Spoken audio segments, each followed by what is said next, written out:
Selamat pagi semuanya. Bagaimana kabarnya hari ini? Pagi Pak, baik. Pagi Pak, baik. Oke, alhamdulillah kalau baik semuanya. Sebelum belajar, alangkah baiknya kita awali kegiatan kita di pagi hari ini dengan berdoa. Silahkan kepada Ruth, tolong pimpin doa sebelum belajar. Kepada Ruth saya persilahkan. Teman-teman, mari kita berdoa. Tuhan Yesus, terima kasih Tuhan untuk pagi hari ini. Kami bisa bersama-sama belajar Tuhan. Tuhan berkati pelajaran kami pagi hari ini. Biar dari awal hingga akhir, kami bisa memahami setiap materi yang diajarkan oleh guru kami. Tuhan juga berkati guru kami yang mengajar, agar bisa menyampaikan materi dengan baik. Tuhan Yesus berkati setiap kami, berkati setiap teman-teman Tuhan. Terima kasih Tuhan. Amin. Terima kasih Ruth. Hari ini tanggal berapa ya? Hari Senin, maaf, hari Senin. Tanggal 30, Pak. Hari Senin tanggal 30. Nah, sekarang untuk pembelajaran kali ini, untuk mata pelajaran biologi, kita akan membahas mengenai kompetensi dasar tentang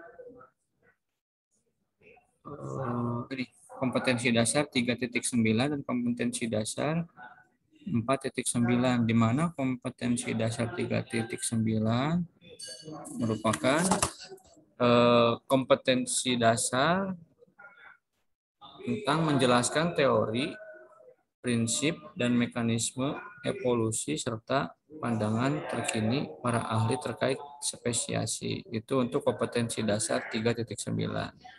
Untuk kompetensi dasar 4.9 menyajikan karya ilmiah terhadap gagasan baru tentang kemungkinan pandangan evolusi berdasarkan pemahaman yang dimilikinya. Nah, jadi itu kemampuan yang nanti harus kalian miliki setelah melakukan proses pembelajaran. Itu untuk materi kali ini. Kalau judul materinya untuk kali ini itu judulnya itu evolusi. Nah, di mana di mana evolusi ini pada masyarakat banyak persepsi yang mengatakan bahwa manusia berasal dari kera, artinya nenek moyang manusia itu adalah kera. Pernah dengar kan selentingan-selentingan tentang pernyataan tersebut? Ya, Ruth?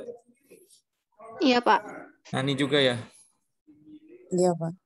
Maria juga, Citra juga sama ya? Pernah dengar pernyataan seperti itu ya? Kira-kira menurut kalian apakah persepsi itu benar atau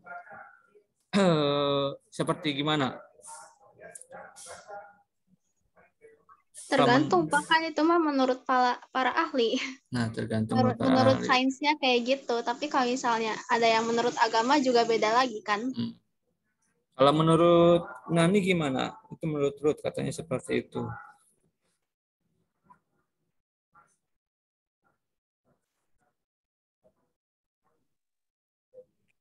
Saya biasanya dengar tuh Pak dari para ahli, Pak, benar. Tadi kan, Sama Pak ahli. iya. Kalau menurut Maria gimana?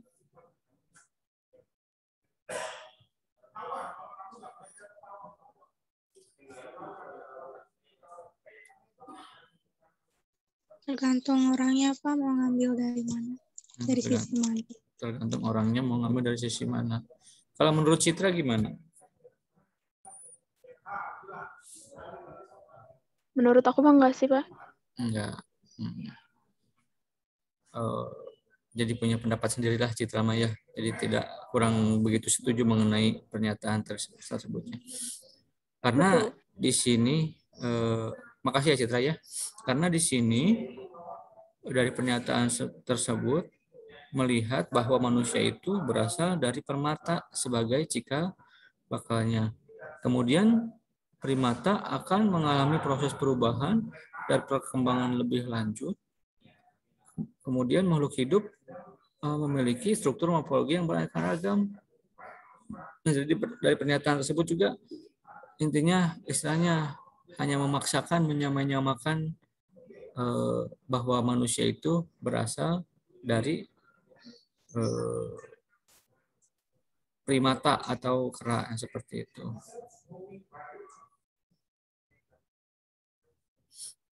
Karena melihat dari apa nih para ahli bisa menyatakan, bukan para ahli sih, intinya itu pernyataan dari ahli yang bernama Charles Marshall Darwin ya. Dia menyatakan demikian.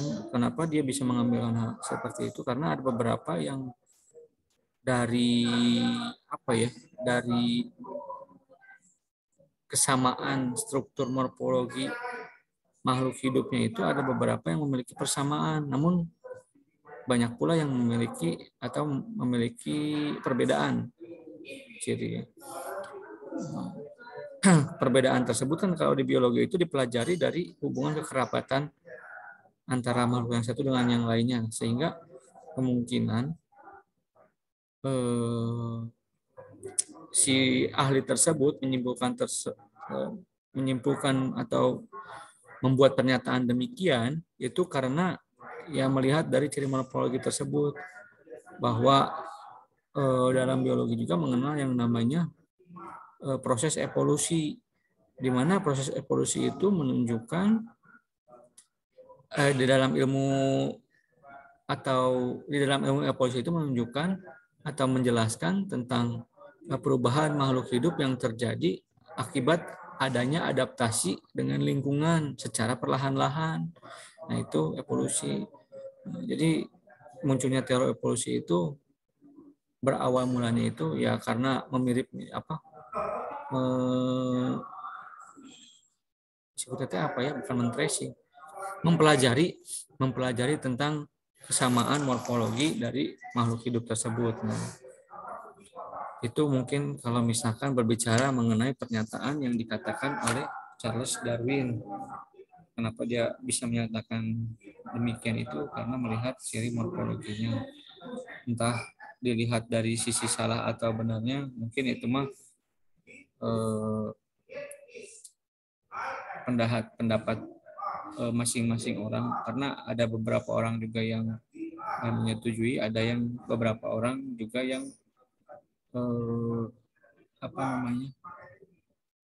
kontra itu disebutnya, bukan melawan, tidak setuju akan hal tersebut. Nah, karena istilahnya kalau misalkan belajar evolusi itu bukan mempelajari dengan waktu yang singkat bahwa manusia itu bisa berubah, kera itu bisa berubah manusia dalam hitungan jam-jam, atau dulunya buaya pas masih dulunya dinosaurus pas zaman sekarang ada jadi muncul jadi buaya, itu kan tidak bisa dipelajari secara instan atau secara singkat dalam hitungan jam. Oleh karena itu bisa dikatakan juga kalau misalkan kita belajar evolusi seperti ini, ya sama dengan mempelajari ilmu yang cukup lumayan abstrak, karena berdasarkan perkembangannya suatu makhluk hidup itu kita tidak bisa mengikutinya dari waktu ke waktu. Karena apa? Karena usia kita kan ada batasan usia, ada batasan umurnya lah. Umur manusia itu maksimal itu 60. Kalau misalkan yang dikasih lebih dari 60 itu kan bonus lah istilahnya ya, kayak gitu. Nah, sedangkan waktu evolusi itu bisa puluhan sampai ratusan tahun. Jadi kita sangat sulit sekali untuk mengikuti perkembangan makhluk hidup atau melihat perkembangan makhluk hidup dari waktu ke waktu. Apakah benar teori evolusi itu benar adanya atau seperti apa, kan kita juga tidak bisa memastikannya sendiri gitu untuk mempelajari hal tersebut. Nah, oleh karena itu bisa dikatakan mempelajari evolusi ini tidak pelajaran yang istilahnya yang konsepnya itu yang lumayan cukup abstrak lah, hanya bisa melihat dari bukti-bukti makhluk hidup yang pernah ada di masa lalu dari bukti berupa fosil atau apapun itu, seperti itu ya untuk pelajaran evolusi kali ini. Tapi kita mempelajari evolusi ini untuk atau sebagai ilmu pengetahuan, supaya apa? Supaya istilahnya ada tambahan ilmu di dalam memori atau di dalam kepala kita. Nah, sebelum masuk mempelajari tentang teori evolusi atau mengenai materi evolusi, di situ tampilkannya ada yang di PowerPoint. Di situ ada tampil gambar banteng dan gambar ekosistem yang dalamnya ada pohon-pohon dan ada hewannya juga. Yang satu ekosistem hutan, satu ekosistem air laut tuh. Ada terumbu karang, ada ikan, kalau ada ekosistem air laut. Yang di atas ada ekosistem hutan, terus di dalamnya itu ada nggak tahu kerbau atau banteng, itu kerbau. Tuh. Nah, di situ di bawah gambar ada pertanyaan yang menanyakan, pernahkah Anda atau pernahkah kalian memikirkan berasal dari apakah sih awal mula kehidupan itu? Nah, ini berbicara mengenai awal mula kehidupan ya, tidak berbicara dulu mengenai evolusi secara jauh. Di sini pertanyaan seperti itu, apakah kalian pernah memikirkan berasal dari apakah awal mula kehidupan itu? Terus berikutnya, mengapa kehidupan di muka bumi ini bisa terjadi secara beraneka ragam? Nah, kita jawab dulu pertanyaan yang pertama, pernahkah kalian memikirkan berasal dari apakah awal mula kehidupan? Saya mulai tanya dari Ruth dulu. Kira-kira Ruth, sepengetahuan atau sejauh ini Ruth sudah usianya 19 atau 18 tahun? 17, Pak. 17 tahun. Kalau menurut pendapat Ruth, sama 17 tahun ini, kira-kira pernah memikirkan nggak asal muasal dari kehidupan itu dari mana? Kalau menurut pendapat itu seperti apa? Asal muasal kehidupan. Awal mula kehidupan itu asal dari mana sih? Kalau setahu Ruth atau sepemahaman Ruth, jangan ngelihat mengenai evolusinya, yang Ruth pahami aja selama Ruth hidup ini, asal muasalnya itu dari mana, atau kehidupan itu asalnya dari mana, berasal dari mana kira-kira? Kalau pendapat Ruth. Kayak asal mula diciptakan sesuatu gitu. Tiba-tiba ada bebas, kenapa tiba-tiba ada manusia, tiba-tiba ada bumi, ya gimana? Pernah dengar nggak cerita seperti itu? Atau awal mulanya Ruth bisa muncul ke dunia itu seperti apa kisahnya? Ya, aku mah pahamnya itu dari sudut itu ya, Pak. Pasti kayak dari agamanya gitu. Pertama tuh Tuhan menciptakan langit bumi kayak gitu. Ya. Jadi aku tuh taunya tuh kayak Tuhan yang menciptakan semuanya gitu dari sudut agamanya. Ya.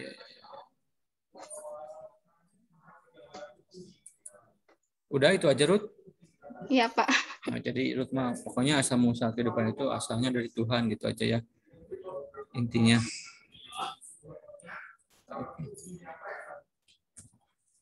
Terus berikutnya, Nani, gimana menurut Nani? Pernahkah Nani memikirkan asal atau berasal dari apakah awal mula kehidupan itu? Kehidupan itu berasal dari mana?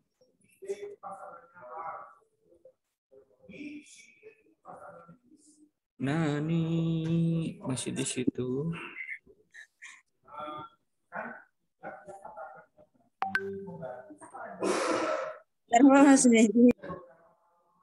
Tahu, Nan, suaranya putus-putus.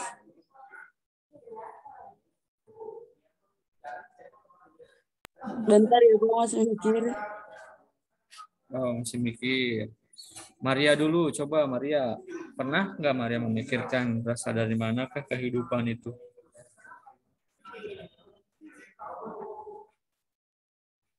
Maria, Maria.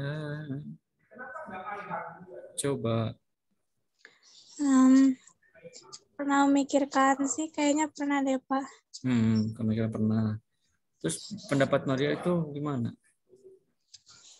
Asal muasal terjadinya kehidupan. Nah, itu tuh kayak bingung ngejelasinnya. Bingung ngejelasinnya, nggak apa-apa. Nanti sambil belajar ya, sambil nanti di akhir nanti saya akan coba tanya lagi. Kalau menurut Citra nih, tadi Citra mah udah memaparkan sedikitnya. Pokoknya intinya kalau Citra itu mempercayai bahwa manusia itu berasal dari itu tidak masuk logikanya Citra. Nah, sekarang saya mau tanya soal Citra. Kira-kira Citra memahami tentang asal usul kehidupan itu seperti apa? Kalau menurut saya itu tuh awalnya pembentukan bumi dulu. Pembentukan bumi itu dari senyawa-senyawa yang ada di ruang hampa. Nah, manusia juga sama makhluk hidup lain itu sebenarnya dari atom-atom gitu nggak sih? Jadi yang bikin makhluk hidup ada itu karena itu. Oh, itu ya pendapat Citra seperti itu. Kalau manusia yang saya bilang bukan dari monyet itu karena monyet aja nggak berubah jadi manusia, masih ada monyet. Sampai sekarang Citra masih menemukan bahwa monyet itu masih ada gitu ya. Ya, makasih Citra. Nah, jadi kalau menurut Citra itu bahwa kehidupan itu diciptakan awal mulanya bukan makhluk hidup dulu yang ada di muka bumi, tapi tempat hidupnya dulu menurut Citra, bahwa kehidupan ada dimulai dari pembentukan alam semestanya dulu, baru diciptakan kehidupan itu menurut pendapat Citra seperti itu. Nah, itu kan masing-masing. Kalau Nani gimana? Udah nemu belum, Nan? Bingung kan ngejelasinnya bagaimana? Bingung ngejelasinnya. Sama-sama Maria masih bingung ngejelasinnya. Nanti di akhir nanti sama Maria saya coba tanya lagi ya. Tadi pendapat Ruth, kalau sama Citra untuk Ruth katanya bahwa segala sesuatu itu berawal dari suatu penciptaan ya, karena mungkin Ruth mengambil dari sudut pandang religiusnya. Kalau misalkan Citra juga sih sebenarnya kurang lebih sama ya. Sebelum kehidupan ada itu diciptakanlah dulu yang namanya, atau terciptalah dulu yang namanya tempat hidupnya, itu alam semesta ini. Nah, itu menurut Citra sama Rutna. Mari itu istilahnya peneraran atau pemikiran atau pendapat pertama tentang asal usul kehidupan dari kepalanya, atau dari kepala kalian, atau dari pemahaman kalian selama ini. Sekarang kita lihat asal usul kehidupan, kita klik ya asal usul kehidupan di sini. Asal usul kehidupan.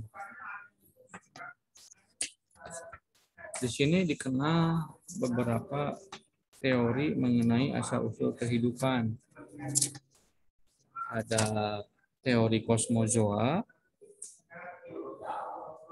ada teori abiogenesis, ada teori biogenesis, ada teori evolusi kimia, ada teori evolusi biologi. Kita lihat di sini teori yang paling pertama itu teori kosmozoa, di mana apa namanya,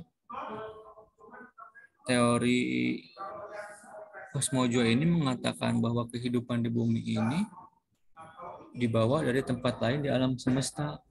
Jadi sebenarnya sebelum ada kehidupan di bumi ini udah ada kehidupan lain di alam semesta ini. Alam semesta kan luas ya, terdiri dari beberapa apa istilahnya tuh, beberapa planet, terus beberapa galaksi hingga tercipta alam semesta ini. Nah, bahwa teori kosmojo ini mengatakan kehidupan di bumi ini dibawa dari tempat lain di alam semesta. Jadi dari misalkan di semesta lain entah di mana gitu, kehidupan teh tiba-tiba dibawa ke bumi seperti itu. Itu menurut teori kosmozoa. Nah, kemudian yang mungkin nanti kita akan bahas lebih dalam ini, ya paling antara ini nih, teori abiogenesis dan teori biogenesis.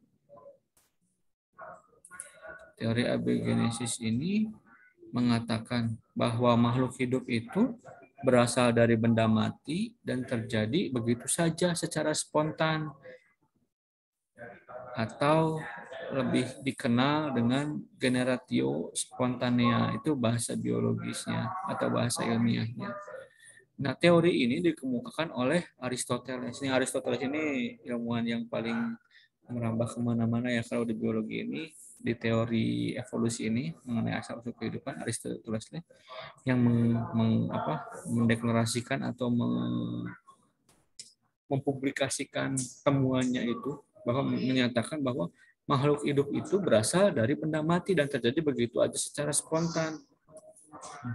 Kenapa bisa Aristoteles bisa mengatakan seperti itu? Jadi kisahnya itu, kalau nggak salah ya nanti coba kalian cari lagi. Ketika Aristoteles sedang melakukan perjalanan kemana atau sedang berjalan kemana gitu ya, di suatu tempat ketika sedang melakukan perjalanan, dia melihat kayak istilahnya mah ada genangan lumpur di sepanjang perjalanannya itu.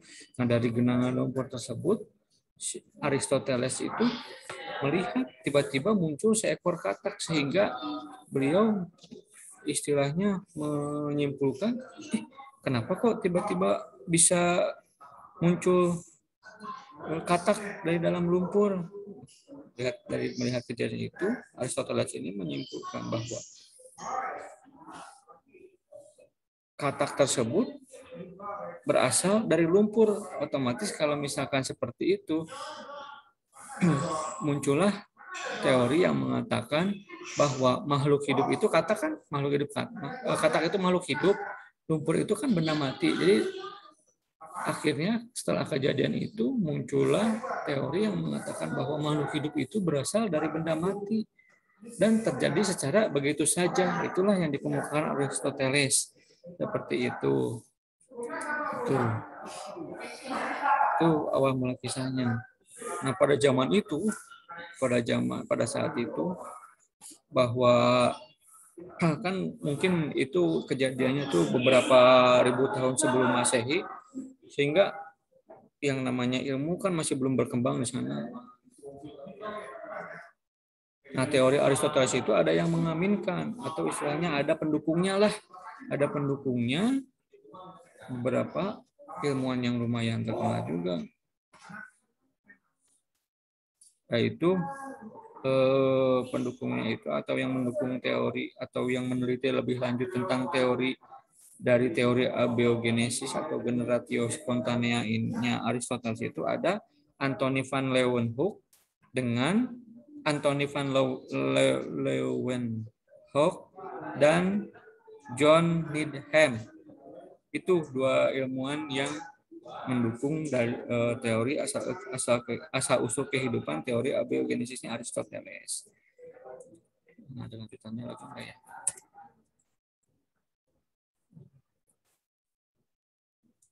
Belum ada. Di sini aja.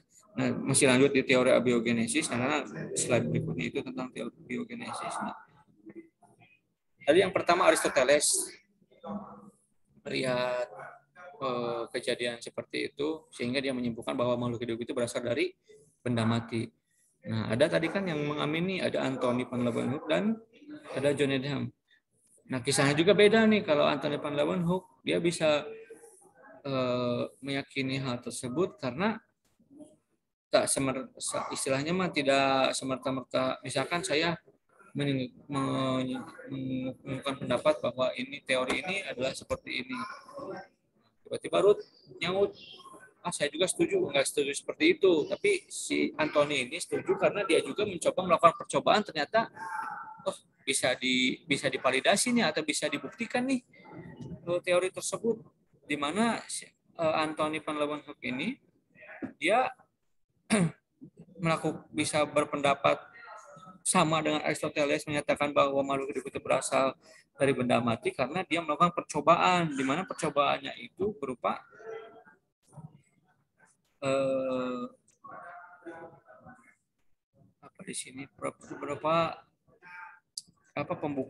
berupa pembuktian di mana dia mencoba menguji sampel air hujan tentang penemuan mikroorganisme di dalam air hujan dengan alat penemuannya. Mikroorganisme itu makhluk hidup kecil ya. Jadi Van Leeuwenhoek ini menemukan mikroskop pada abad ke-17. Nah, hasil penemuannya itu cobalah dia uji atau dia tes ke air hujan. Jadi dia melihat atau meneliti air hujan dengan alat temuannya itu atau mikroskop itu. Ternyata di dalam mikroskop, di dalam air hujan setelah dilihat oleh mikroskop ditemukan yang namanya mikroorganisme atau makhluk hidup kecil. Nah, selain dilihat dari air hujan juga dia melihat juga mikroorganisme atau makhluk hidup kecil dari air hasil rendaman jerami sehingga dia pada akhirnya mendukung teori abiogenesis yang dikemukakan oleh Aristoteles, di mana Anthony juga menyatakan bahwa makhluk hidup itu berasal dari benda mati. Nah, tadi makhluk hidupnya itu mikroorganisme, benda matinya itu berupa air hujan dan air rendaman jerami seperti itu. Kalau makhluk hidup yang ada di rendaman air jerami kan kalian udah pernah lihat kan ya seperti itu makhluk hidupnya. Nah, pada saat itu juga Anthony van Leeuwenhoek itu mengatakan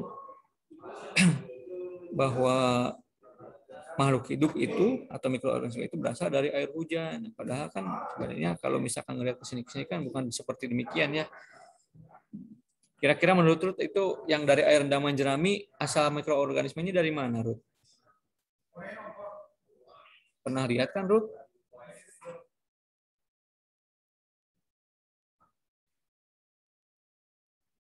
Dari Amel aja atau Amel?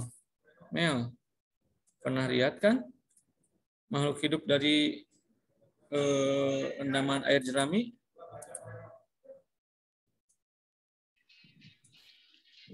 Pernah, Pak. Nah, kira-kira kalau misalkan berdasarkan perkembangan ilmu pengetahuan sekarang, makhluk hidup tersebut berasal dari mana menurut Amel?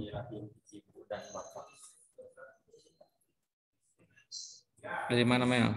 Coba.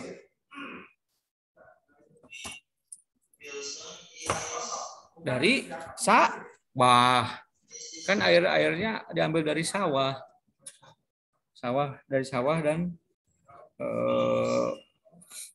asal muasalnya emang habitat tempat hidupnya itu kan makhluk hidup yang ada di jerami itu kan di sana di air sawah. Seperti itu. Nah, itu Anthony van Leeuwenhoek. Terus kemudian ada kisahnya John Needham, di mana dia juga sama berpendapat bahwa mikroorganisme itu terjadi dari air kaldu. Nah, mikroorganismenya benda hidup, air kaldunya itu benda mati. Hal ini sesuai dengan percobaannya. Sama juga dia melakukan percobaan, jadi tidak semena-mena kayak tadi di awal juga mendukung teori Aristoteles. Tapi dua peneliti ini melakukan penelitian. Yang tadi Anthony van Leeuwenhoek mengamati air hujan dan air sawah, sedangkan yang John Needham ini mengamati bagaimana air kaldu. Ternyata ketika diamati di dalam air kaldu itu terdapat mikroorganisme. Hal tersebut kenapa? John Needham ini mengatakan bahwa si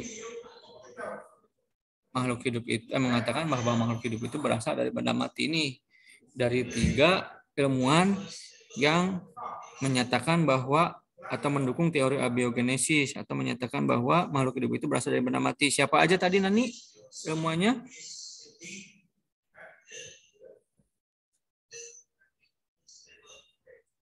Mel, siapa aja Mel? Email. Pak. Ya, Nan, siapa aja ilmuannya? Aristoteles. Makasih. Email, siapa lagi selain Aristoteles?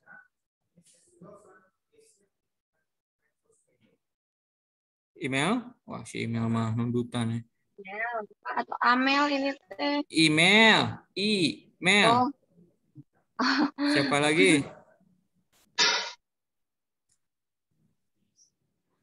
Siapa lagi? Si email. Maria, siapa lagi Maria? Siapa lagi? Selain Aristoteles.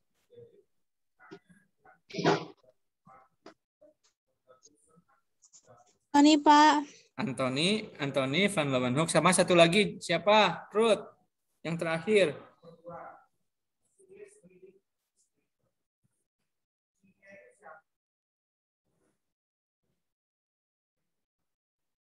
John Needham. Tuh. Nah, itu yang teori abiogenesis. Sekarang teori biogenesis kita klik, coba lihat di sini.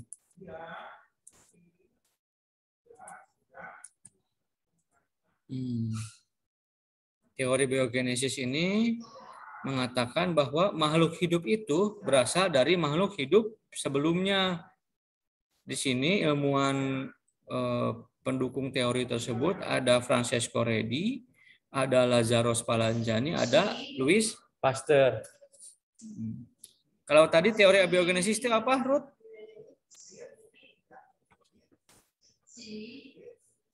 Ruth. Ruth?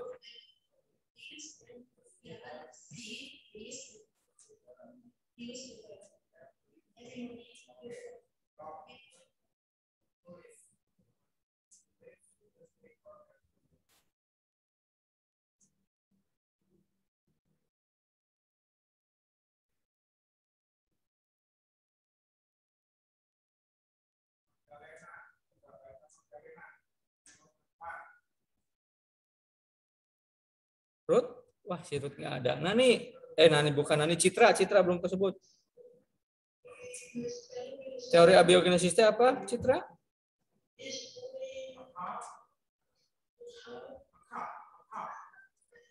Citra. Teori yang benda mati bukan? Teori yang mengatakan makhluk hidup itu berasal dari benda mati. Siapa aja tadi ilmuannya? Aristoteles, Anthony, sama John. Aristoteles, Anthony, sama John. Betul. Makasih Citra. Sekarang email. Si email belum ngejawab nih. Mel? Ya, Pak. Lawannya teori abiogenesis apa?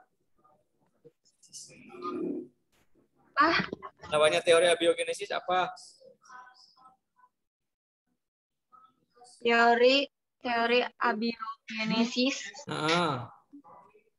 Kebalikannya. Pokoknya yang membantah teori abiogenesis itu ada yang namanya teori biogenesis. Jadi ada abiogenesis, ada biogenesis.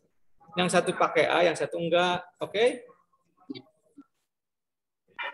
Yang satu bukan dari makhluk hidup. Yang satunya lagi, biogenesis mengatakan bahwa makhluk hidup itu berasal dari makhluk hidup.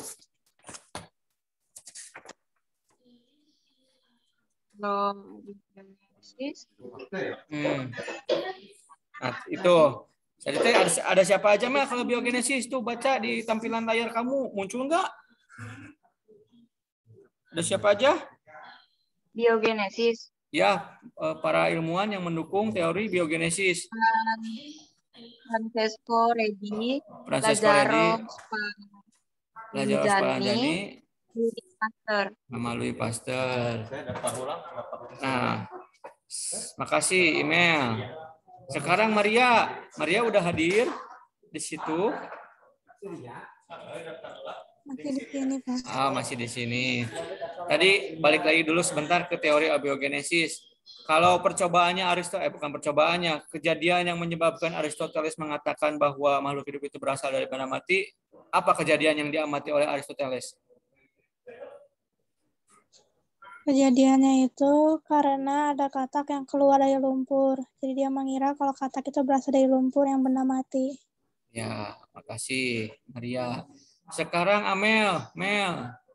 Itu kan tadi kata Maria itu kisahnya atau hasil pengamatannya Aristoteles. Sekarang Anthony van Leeuwenhoek mengamati apa sehingga dia mengatakan bahwa makhluk hidup itu berasal dari benda mati?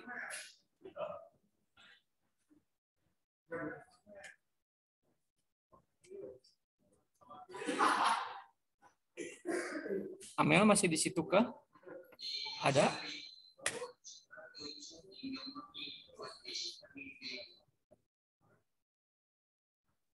Amel sama Ruth nih yang belum.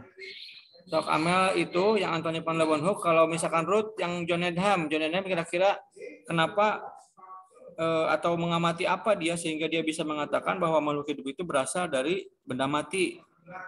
Apa yang terjadi atau apa yang terjadi John Needham? Ruth yang jelasin apa yang terjadi pada Anthony van Leeuwenhoek. Amel yang jelasin. Sok Ruth dulu atau Amel dulu? Aku, Pak. Ya, sok Ruth. Kalau Ruth gimana? John Needham kenapa sih tiba-tiba mengatakan bahwa makhluk hidup itu berasal dari benda mati?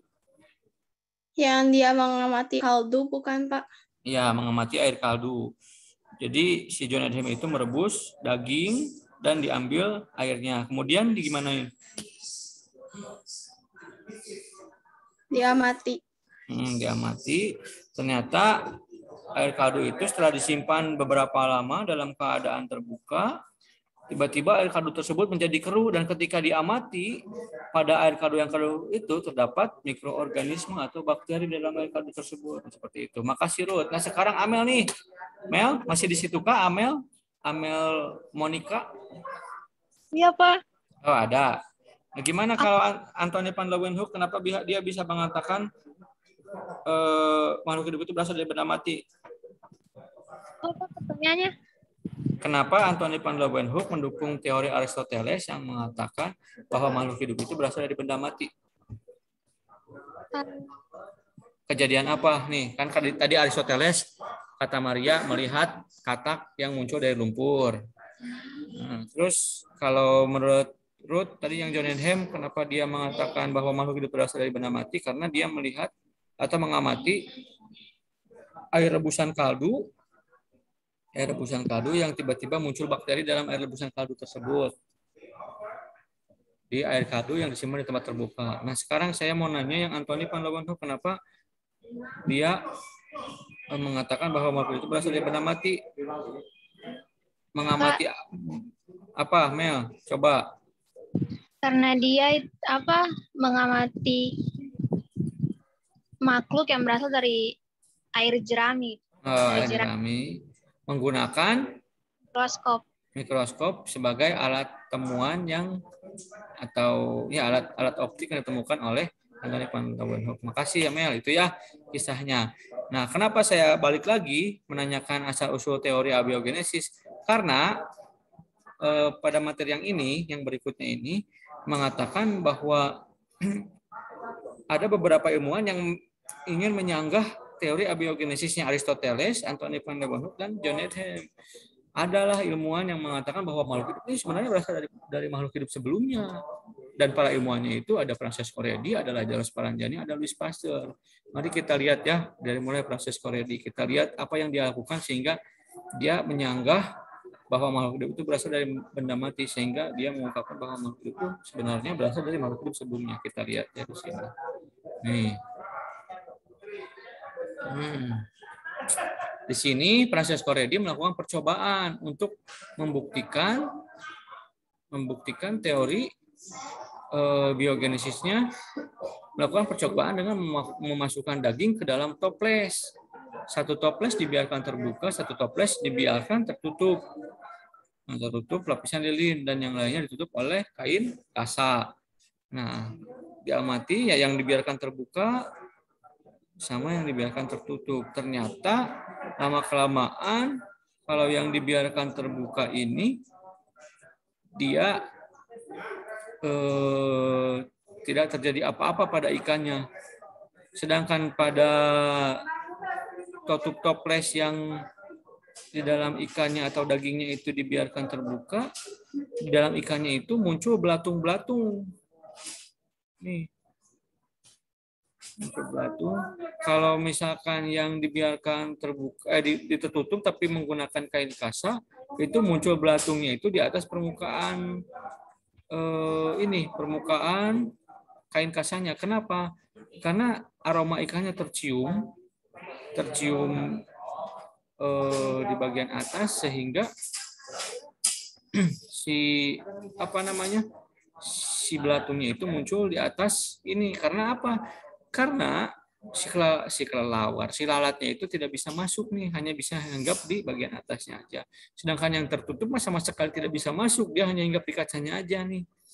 Kemudian yang terbuka dia masuk, sehingga si lalat ini bisa menyimpan telurnya atau larvanya ke dalam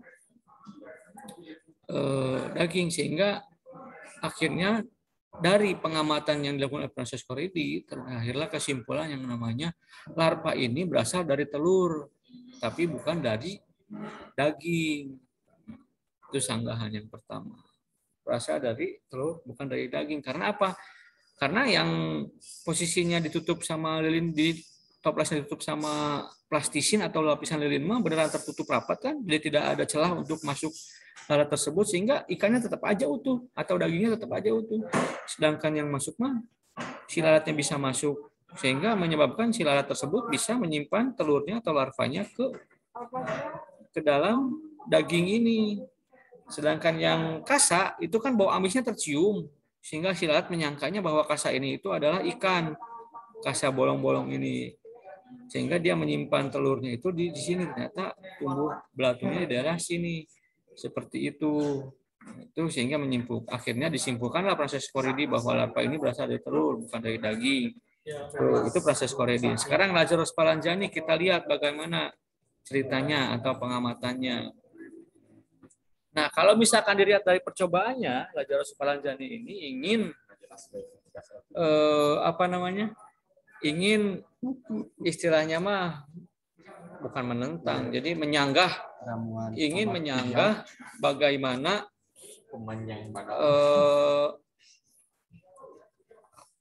istilahnya pengamatan yang dilakukan oleh siapa tadi yang mengamatan pada air kaldu itu? Mel, siapa yang melakukan pengamatan pada air kaldu? Siapa Mel? John ya Pak John. Ya, John.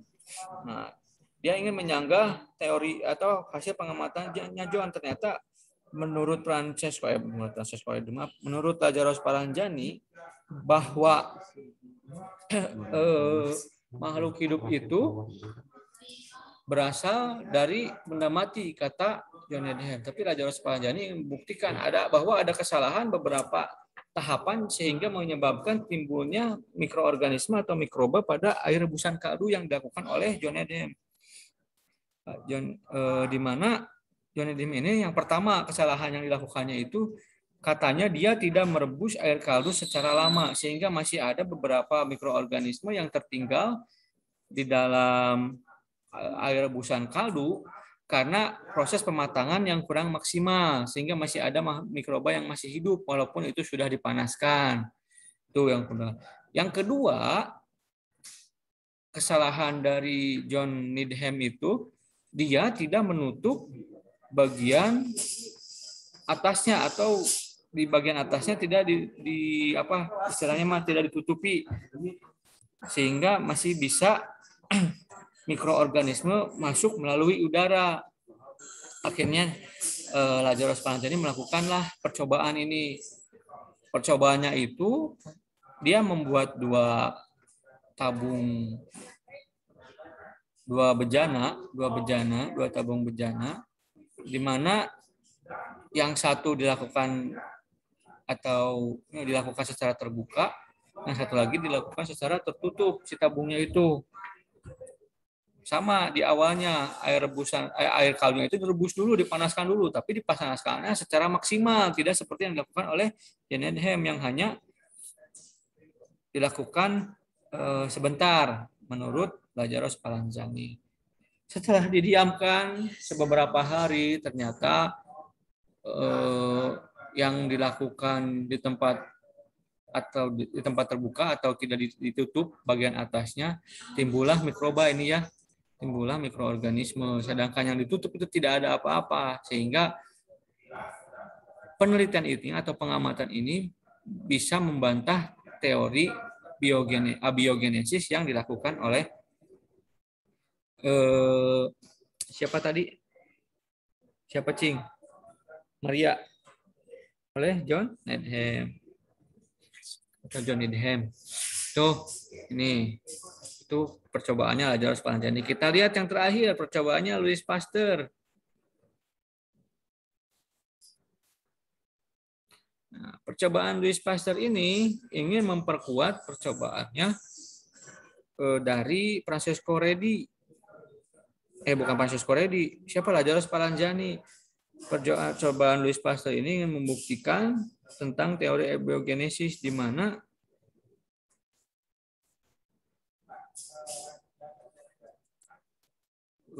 maaf. Tadi kan cuma di Labu Erlenmeyer ya si Lazarus Spallanzani. Nah kalau ini mah untuk lebih menguatkan percobaannya dari Lazarus Spallanzani, Louis Pasteur ini untuk membuktikan teori biogenesisnya menggunakan air kaldu yang ditabungkan ke dalam leher labu yang dibengkokkan nih. Jadi istilahnya mah apa itu ya? Labu leher angsa gitu kalau nggak salah. Jadi si air kaldu sama direbus dulu, dipanaskan, kemudian disimpan di dalam tabung, terus tabungnya itu disumbat dengan gabus, terus diberi selang yang berupa selang seperti leher angsa seperti ini. Pada awalnya, pada perlakuan pertama, si dua tabung tersebut didiamkan seperti ini dalam keadaan berdiri sampai beberapa minggu, sampai 14 hari. Air kaldu ini tetap steril, tidak ada mikroba atau apapun itu masuk ke dalam ke dalam air kaldu tersebut. Nah, kemudian ada perlakuan yang kedua. Yang perlakuan yang kedua itu, jadi setelah didiamkan ini, si air kaldunya itu dipaksa atau dituang seperti seolah-olah akan dituang. Jadi pokoknya mah si air kaldunya dicoba untuk masuk ke dalam selang pipa ini, yang selang seperti leher angsa ini, sampai di mana titik di si leher pipa ini mendekati pintu keluar atau udara, tempat keluar masuknya udara di bagian paling atas, di mana di sini tertumpuk banyak sekali debu atau ya karena terkontaminasi oleh udara atau lingkungan luar di daerah sini. Dimiringkanlah sehingga masuk si kaldu ini, kemudian dibalikan lagi ke sini.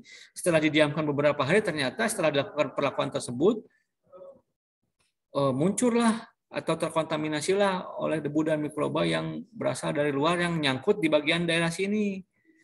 Sehingga ketika didiamkan selama beberapa hari, 7-14 hari, si air kaldu yang semulanya tidak terjadi apa-apa, tiba-tiba muncullah yang namanya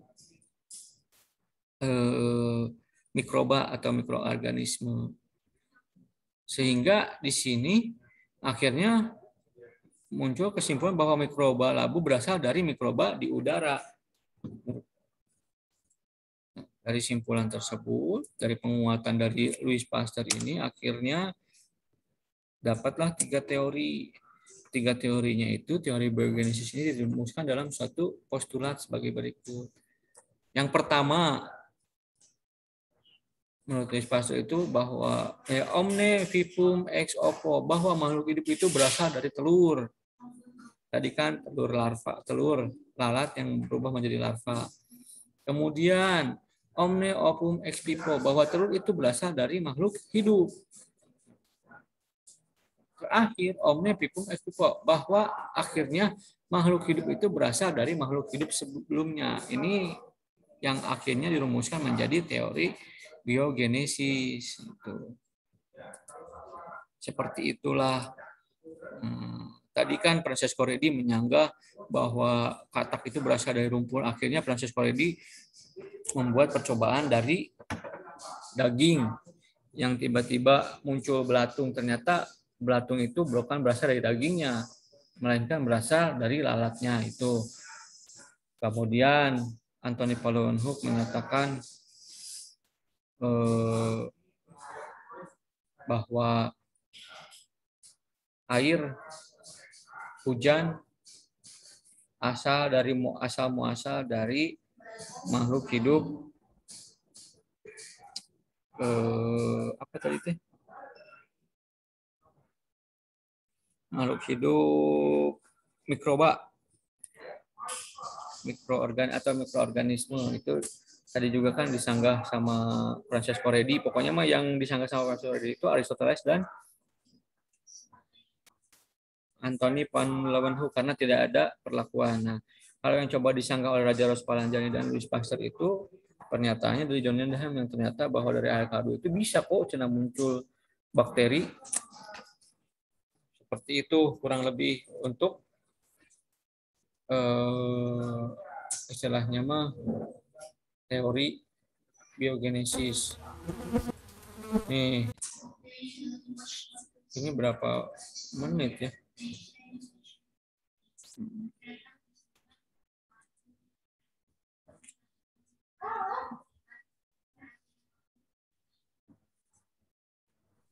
Bapak.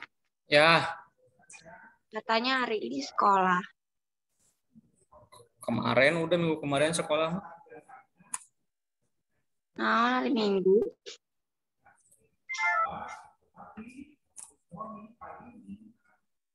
Katanya hari ini tetap muka, Pak. Emang iya?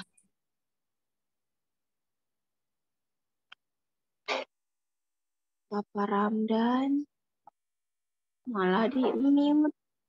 Ya Allah. Tanya teh Bapak.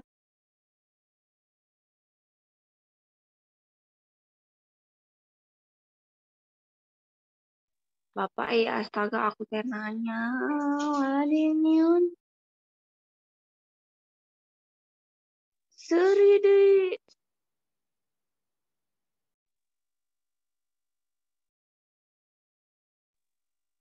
Nah. Bapak.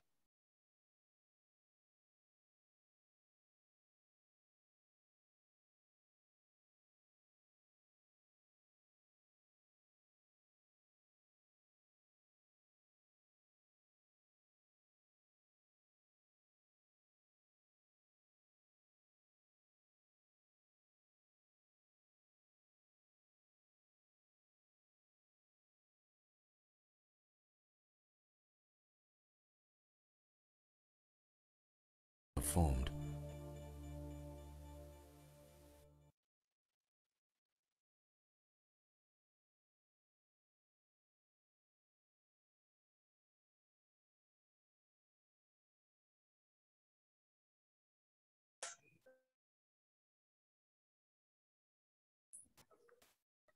Jadi muncul nggak ya videonya yang saya share?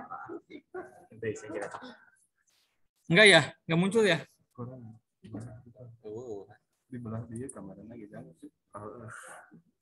Muncul enggak?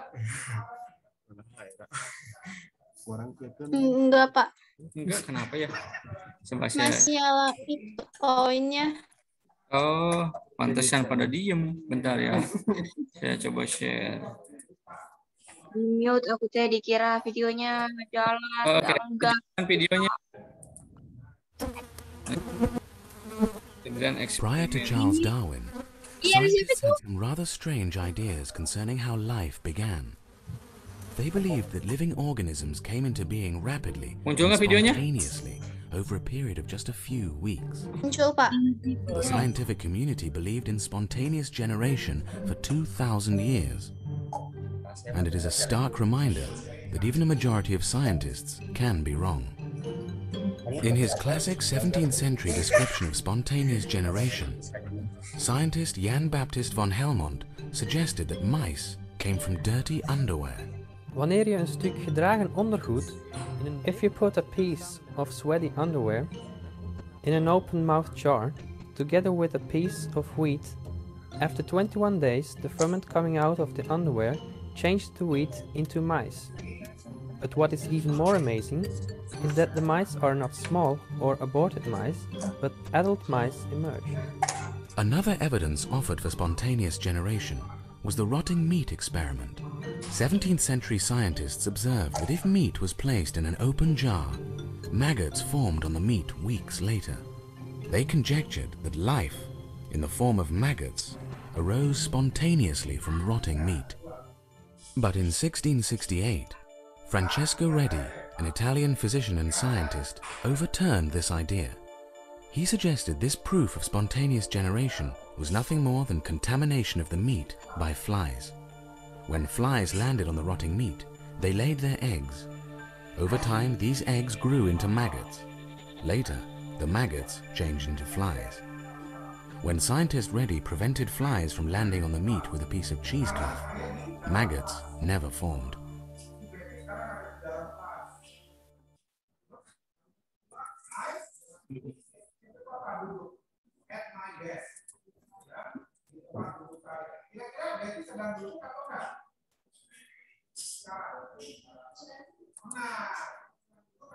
Nah, kayak gitu. Jadi intinya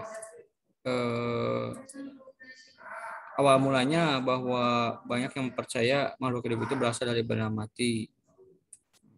Tapi sini ke sini pada abad keberapa gitu mulailah Francesco Redi menyanggah bahwa tidak setuju bahwa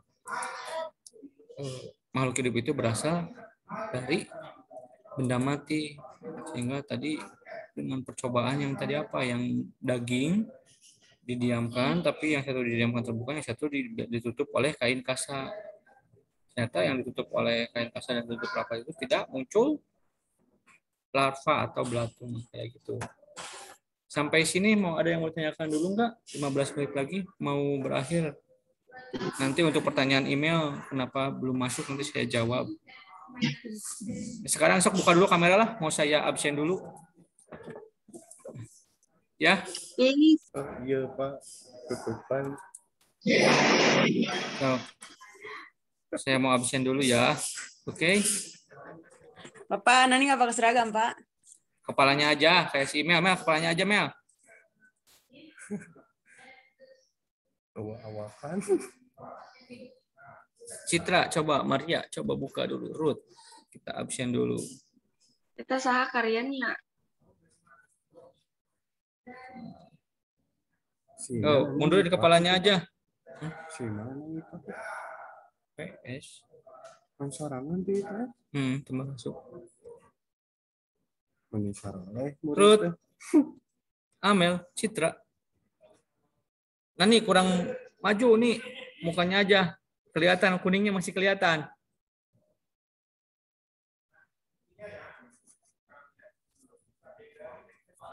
Satu, 2, 3. Oke, makasih ya. Nah, sebelum ada yang mau tanya dulu nggak mengenai ini? Ya itu Bapak. Nanti belum ada surat resminya bagaimana sekolah tatap muka atau enggaknya, tapi siap-siap aja email pulang ke Bandung. Nggak mau. Sekolah juga ngapain aku diam di Bandung. Kan ada ini juga kayak minggu kemarin seminggu siswanya ke sekolah ngumpulin tugas, kamu nggak kesini loh. Tadi aja. Mau lulus. Nggak aja tetap. Mau lulus itu Bang. Ya makanya. Diam di Bandung. Ya pokoknya masuk sekarang siap-siap aja. Barangkali nanti ada dadakan surat dari dinas, udah mulai bisa masuk sekolah tatap muka, jadi tinggal langsung ke sekolah aja. Soalnya kata Bila Cina nasi ini siapan aja ya. Pokoknya Mel, September lah. Kayaknya nanti ada surat resminya dari ini, dari dinas. Sekolah. Kayaknya, yang lain mau udah pada ketemu di sekolah. Kamu doang kah? Belum kesini. Kamu doang yang belum kesini. Gak ada yang ditanyain mengenai ini asal usul kehidupan? Saya yang bertanya gitu Pak. Coba. Kalau nggak ada, kita tutup dengan doa. Mel, doa penutup. Silakan. Bapak. Ayo, itu udah mau beres. Nanti masuk lagi ke mata pelajaran berikutnya. Email aja, email. Buka kameranya, Mel. Iya, Bapak. Buka kameranya. Mari berdoa masing-masing. Enggak, berdoa cepat. Berdoa dalam hati, mulai. Mel. Nah, Berdoa dalam hati kan? Enggak, masa disuruh doa aja. Nanti kamu nilai sikapnya sama saya nih. GRT Pak. Siap. Ayo. Bapak. Iyalah. Kan di penilaian itu aku nggak mau buka video. ada penilaian sikap. Sok aja sok berdoa. Iya, aku nggak mau buka video tapi. Iya, nggak apa-apa sok. Nih, itu 2 jelema di sebelah akun. Iya, sok cepet mulai. Selamat.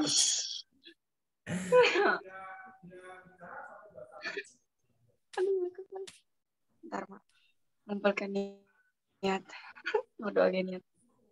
Teman-teman, sebelum kita menyelesaikan apa ini? Pelajaran biologi, mari kita berdoa. Tuhan, terima kasih karena Engkau telah menyertai kami dalam pembelajaran biologi dan hari ini kami akan menyelesaikan pembelajaran biologi. Terima kasih Tuhan dalam nama Yesus. Amin. Makasih Mel. Sampai ketemu minggu depan ya. Makasih email Ruth, Maria, Citra, Nani, Amel. Sampai ketemu minggu depan. Makasih ya, Nanda.